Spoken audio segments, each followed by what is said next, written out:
bonsoir à toutes et à tous. C'est un plaisir d'avoir cette grande opportunité de pouvoir m'exprimer à travers cette chaîne YouTube d'envergure nationale et internationale. Mais d'abord, bon Ramadan à l'ensemble des musulmans.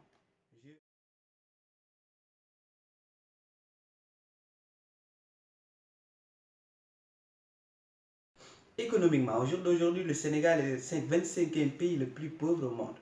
Pourquoi?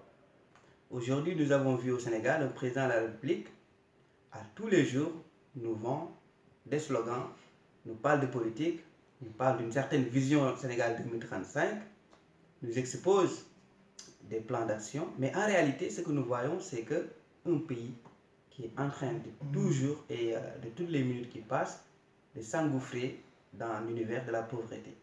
Il nous faut donc un changement radical à tous les niveaux.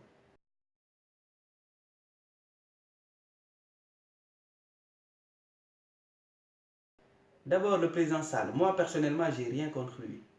Il nous a parlé du plan Sénégal émergent. Tout le monde sait, avant ce plan, il y avait le plan Yokoté. Et l'ensemble des Sénégalais, à 65%, l'avaient investi à travers ce plan. Nous avions vu 2 mois, 3 mois après son investiture à la présidence de la République, il a mis en place le plan Sénégal émergent qui a été importé. Parce que, d'abord, on avait le plan Ghana-Gabon émergent. Une fois qu'il est arrivé, il a payé à un cabinet de consultants international 2,8 milliards pour lui concevoir le plan Sénégal émergent. Ça pose problème. Un plan qui n'est pas fait par des Sénégalais.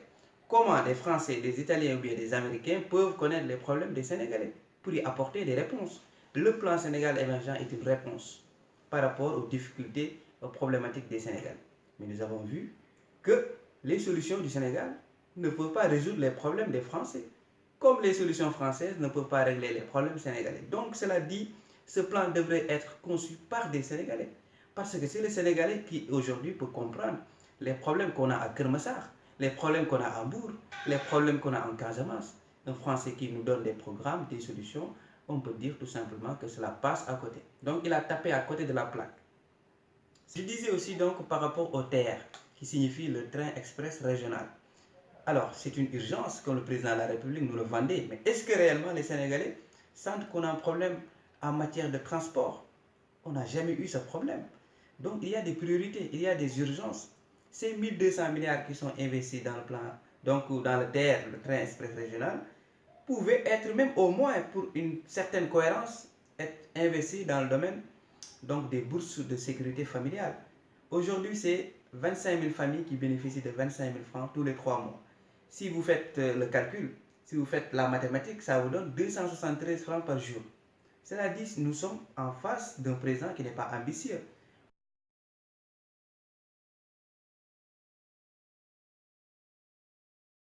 Par rapport à la suppression du poste de Premier ministre, je suis juriste, je ne vais pas en parler. J'ai cette légitimité d'en parler. Je crois que c'est une catastrophe que le président ait pris la décision de supprimer le poste de Premier ministre. Depuis le président Senghor jusqu'à Abdoulaye Wade, on a toujours eu ce poste qui est très important dans l'évolution d'une nation, surtout dans l'évolution d'un pays comme le Sénégal. Le Premier ministre, il met en place, il développe, il conduit la vision du président de la République en termes de développement du pays. Aujourd'hui, supprimer le poste de Premier ministre, c'est supprimer la base, la quintessence, la chose la plus fondamentale dans la République. Et je crois que aussi c'est un peu une trahison.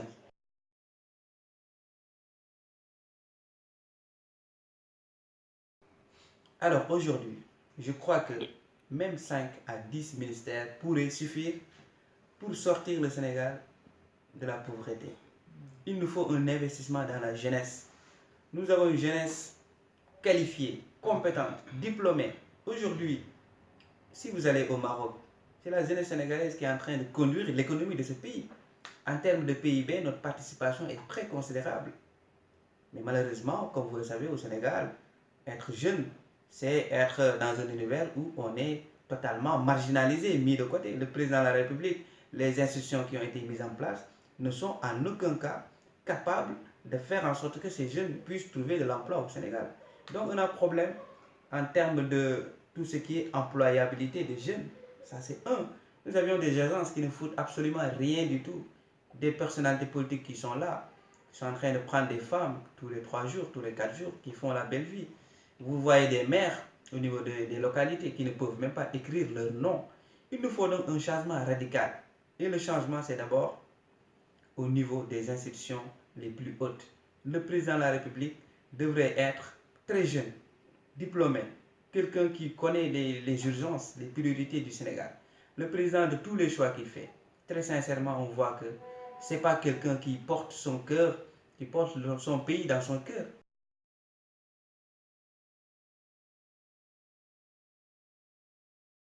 Vous remercier de cette grande occasion que vous m'avez donnée, parce que comme vous le savez, cette chaîne YouTube est très connue et très suivie au jour d'aujourd'hui.